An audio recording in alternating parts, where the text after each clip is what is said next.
Monsieur le Premier ministre, on peut vous demander juste un petit mot, s'il vous plaît?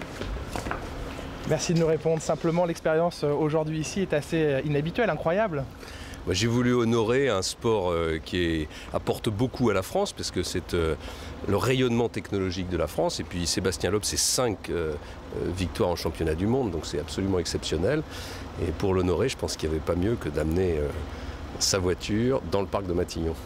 À l'heure actuelle, dans le contexte actuel, on sait, c'est difficile, il y a cette crise financière, on est dans un pays qu'on dit autophobe. C'est comme ça que vous ressentez les choses? Moi, je pense qu'il faut savoir d'abord que l'automobile, c'est 10% de la population active de notre pays.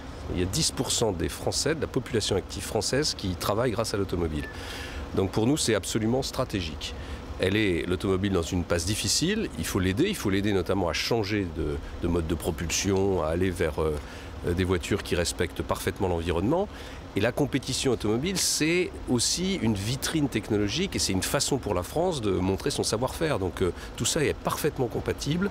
Ceux qui critiquent la compétition automobile tout en voulant que l'industrie française accomplisse sa mutation se trompent. Il faut que les deux se fassent ensemble et il faut que Citroën en rallye, Renault de son côté puisse montrer qu'ils sont au top de la technologie parce que c'est la façon de conquérir les marchés dans le monde. La France perd son Grand Prix de France pour quelques années de Formule 1, est menacée concernant ses pilotes.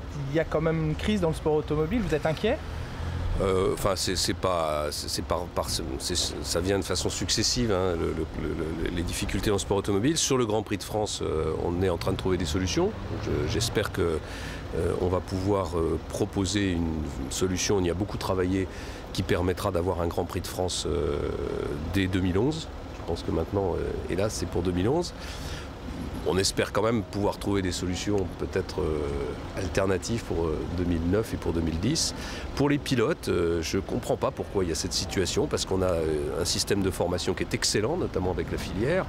On a des pilotes remarquables. Voilà, moi je me mobilise. J'ai vu récemment Sébastien Bourdet pour essayer de l'aider, pour que les pilotes français aient toute leur place. À bientôt. Beaucoup.